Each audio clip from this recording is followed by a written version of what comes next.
Magmerienda tayo ngayon ng Lucky Me Pancit Canton. So, may dalawang itlog.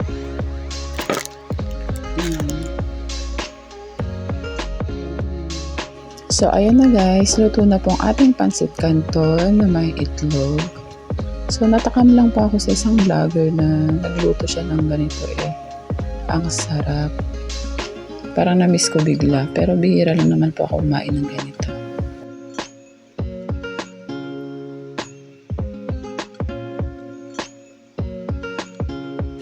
So, kain tayo po guys. At para matikman po natin ang ating Lucky Me Pancit Canton na may sibuyas at itlog. Kain na po tayo.